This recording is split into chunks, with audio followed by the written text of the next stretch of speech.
Hey there everybody, how's it going? Nice to see you again. Or if this is your first time tuning in, my name is Edward Martins and I have been a professional landscape photographer for a long time. And I'm glad you're here. So I thought I would kick off this video series with a look at how the Sony camera system has been over the course of the last 6 months. I switched over to Sony for real this time in January, and I've been enjoying it so far. I really have. As a matter of fact, I really have been using the Sonys and have been appreciating them. So yeah, you know, I've had to rethink a lot of what I've thought about different things. Like, for example, I've come to the conclusion, and these are my own personal conclusions and where I'm at. And sorry if the wind is, it's a little windy out here. As you can tell, there's not a lot of wind breaks by me. By the way, in case you're interested, those mountains, that mountain range in the background, that's the Eagle Cap Wilderness. This is the Grand Ronde Valley.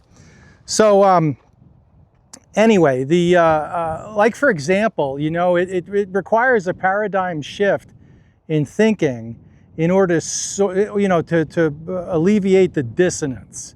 And what do I mean by that? Well, for example, if you think that digital photography and analog photography, film photography is the same thing, there's going to be dissonance there because they're not the same thing. And it's taken me a while to understand that, you know, right from the beginning when digital first came out and when I first got my first digital camera back in 2005, I felt like, oh, this is a replacement for film. And it's not. It's a different medium.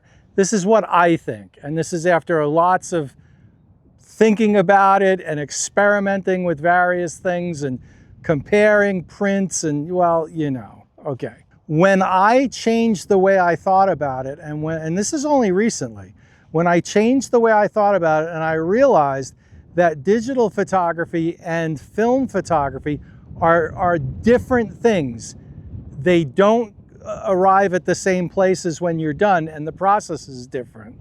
When I realized that, that's when I was able to kind of make my peace with both mediums, okay? Film is film, digital is digital. Film has attributes and downsides, and digital has attributes and downsides, but they're not the same thing. So I can, because that, I made a peace with that. I can shoot digital and be happy. I can shoot film and be happy, okay? So there it is. So for my Sony, so the thing is, when I started out with my digital cameras, you know, we were always behind the 8 ball in the sense that film we knew if you had been a photographer, a film photographer coming into the digital world, you always knew like what you could do with 35mm or medium format or large format and what to expect. And with digital, it was like, wow, this is cool, but it's not quite as good. But the next camera will be the one. You know, when we go from 8 megapixels to 12, that's going to change everything. And that's when we're going to be able to, you know, be better than film and all of this, okay? And so, so I've always had this predisposition to be kind of like, boy, I wish I had a little bit more image quality. And then when we got to like 40 megapixel APS-C cameras like the X-T5 and the XH2, it wasn't like I wish I had a little bit more image quality. It started turning into, I wonder if there is a little bit more quality, you know, and to a certain extent, I wish I had a little bit more quality. So for the past 6 months shooting the Sony A7RV and the Sony A7C2, like, I don't worry about it anymore. And it's not because I don't worry about it anymore. I don't worry about it anymore because I see all the image quality in the images that I could want. And so there it is. And so that right there for me is the biggest draw to the Sony system. That and the size of the cameras. Okay, the lenses have gotten bigger because versus the APS-C Fujis, but that's physics, okay? But amazing how Sony can make like a camera like the A7C2 that's as small as or smaller than the Fuji X-T5 or the X-H2, and yet be a full frame camera. Like, that's amazing. So, so with that introduction and explanation, let me show you what I got going on. All right, this is my Domke F6 bag, which I've had. It's a little bit smaller bag, which I've had for maybe 20 years now, and still cranking on. That's a PGY quick release strap clip, and I just picked that up and I really like it. Now, what I use that for, so this would be my everyday walking around bag nowadays. This is the bag I bring with me, EDC, everyday carry. It's the bag I bring with me when I'm not really going out to do photography, but I want to have a camera with me with some capabilities. And it's also my prime lens kit, okay? So in the bag, and this is a new acquisition also, this is a DJI Action 5 Pro, and this is what I've been looking for. This is so much better than a GoPro, and I even like it better than the Osmo Pocket 3. So that's what this quick release plate is for, and what I do when I'm making a video is I put that on there like that, and so I can throw that over my shoulder and walk around with that attached to there and make a point of view video. Clonk. Really great camera, and in here I have spare batteries for it. But the battery life on the DJI Action 5 Pro is much better than the GoPros. And this quick release system is really fantastic also. But so that takes care of video right there. That's everything I need for video. To do a video if I need to do video while I'm walking around. My everyday carry camera is the Sony A7C2, and the widest lens I have as a prime in my prime kit is this Tamron 20mm, which is an excellent high value lens. The problem with the Tamron primes is they're a little bit big, but they're weather sealed, they're really inexpensive, they're sharp, and they all take 67mm filters, which is a bonus, and why you kind of put up with the size. They're not heavy, they're just big. They're bigger than they need to be. My next lens up, and I absolutely love this lens, it's one of my favorite lenses, is the Sony Zeiss 2.8 35mm. That is a fantastic lens. If I need to do a filter, boy, dust gets on everything, doesn't it? If I need to do a filter, I got a 49mm filter thread there. It even has a 46, I think it's a, I don't know, it's got a filter thread on the front too. Oh, 40.5. Yeah, not very useful, but it's there. And I love the size. That is just a fantastic combination right there. Really enjoy that. And so there it is. Also, a real benefit of the Sony Zeiss lenses is they're made in Japan. So very nice, very satisfying, lovely image quality, beautiful colors. Not that I'm much of a color photographer, but this lens renders just absolutely beautifully. The contrast and the smoothness, wonderful. And I find that with all the Sony Zeiss lenses. I enjoyed that lens so much that I picked up the Zeiss 55. This is the Zeiss 55mm 1.8, and that's another spectacular lens I really enjoy shooting with. Great size, but the sharpness and the rendition and the color and everything, fantastic. So that's the third lens in my kit. And the fourth lens in my prime kit would be the Sony 85mm 1.8. That would be the G lens, I believe.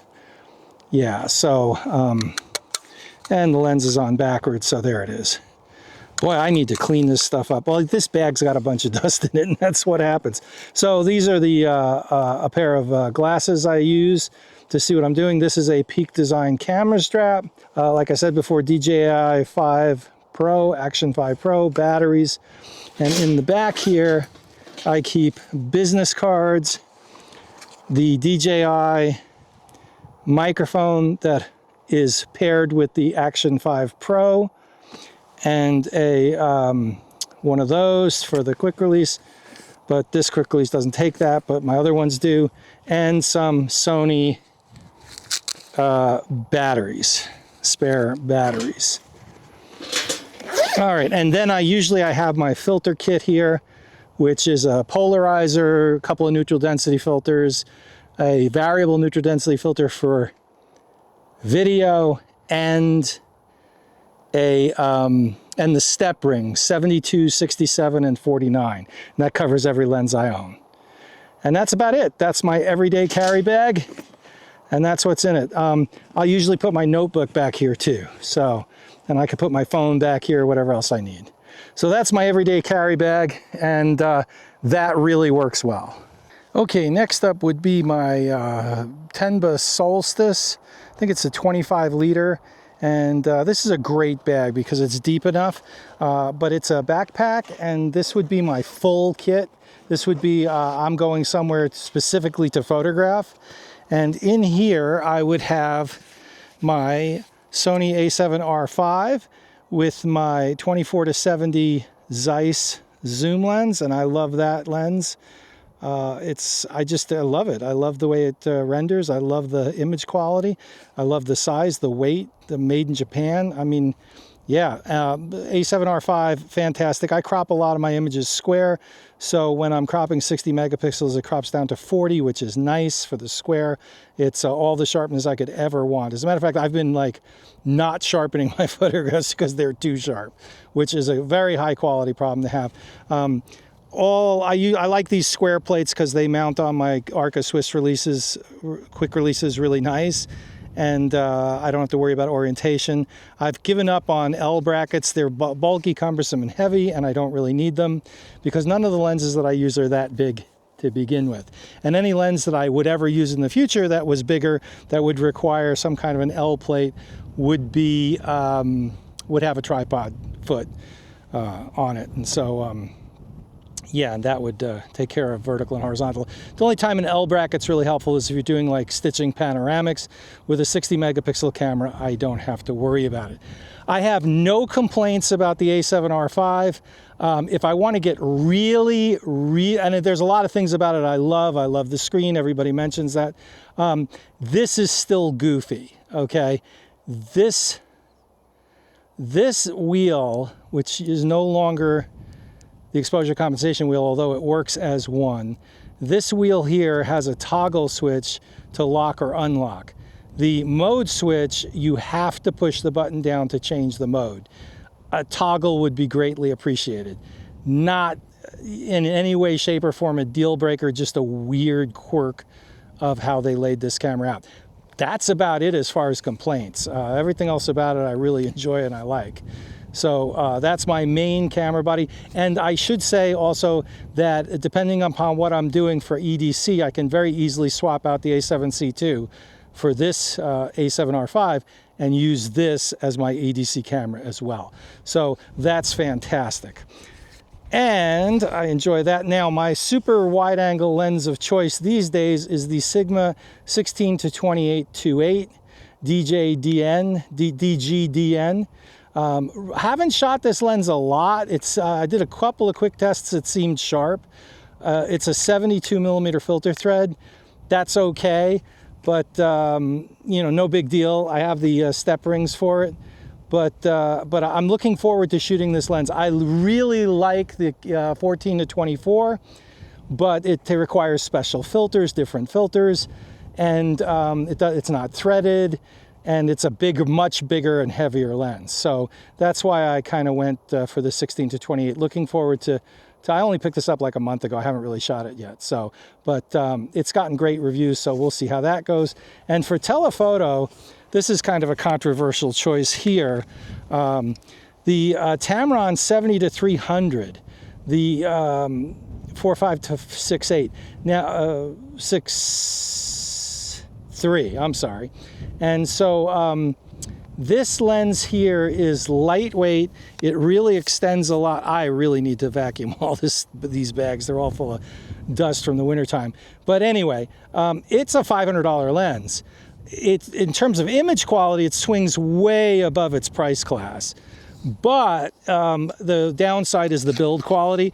You're not going to be pounding any nails with that lens. But then again, it's lightweight for what it is. So this is my choice for a landscape telephoto, and I really enjoy it. Backup stills camera and video camera would be the A7C2 with the 35-2.8. And I would always bring that with me so that all my other lenses are usable while I'm doing video. So there's that. Again, Peak Design leash, glasses, magnification glasses so I can see what I'm doing, backup microphone, and also a microphone to get ambient noise when I'm videoing. This is an interesting thing. This is a recent thing I picked up. This is the DJI microphone kit, and it comes with 2 microphones. I'm using the other one right now with the Action 5 Pro. This one's dedicated to the receiver for use with the A7C2. And yeah, no fuss, no muss. Case charges them. They always seem to be charged. They're tiny. They have plenty of power. The audio quality is excellent. And the Rode microphones are junk. The wireless Go's are junk in comparison. Filter kit in a Filter Nest Mini Mindshift. I've got my 77mm polarizer, neutral density 10 stop, neutral density 4 stop, I believe, variable neutral density, which I use for video. And then I use brass step rings because they don't bind up as hard. They're a little heavier, but they don't bind up. 67 to 77, 72 to 77, and 49 to 77. And that's filtration for every lens I've got. Up here, I've got some business cards again, because people always stop me and talk to me, and I like to give them a card. And in the front of the bag,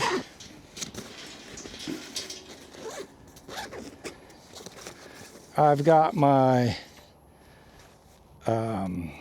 Paper Republic. Everything is so, I haven't vacuumed anything or cleaned anything since the wintertime, so it's time to do that. Everything's got dog fur all over it. Notebook, which is really handy. I can make notes and etc. And that's about it. So there you have it. That's the camera gear I'm going to be using moving forward, and I've been using for the past 6 months. I've got a few portfolio level images with the digital. I've been shooting a lot of film, so I haven't gotten out a lot with the digital. But I'm looking forward to shooting the digital, because now that I've made my peace with film versus digital and realized it's a completely different medium, so if I feel like shooting film, I shoot film, and I know what results I'm going to get with that. And if I feel like shooting digital, I'll shoot digital, and I know what results I'm going to get with that. And so it's good times. I can do either one and enjoy it. So, and it's still all photography, but different mediums. So don't forget to like, subscribe, and hit the bell for notifications. And as a small channel, it would be greatly appreciated. And so there it is. Thank you so much. Thanks for watching. I really appreciate it. And I'm looking forward to more videos and visiting with you again. We'll see you out here. Have a great one. Bye.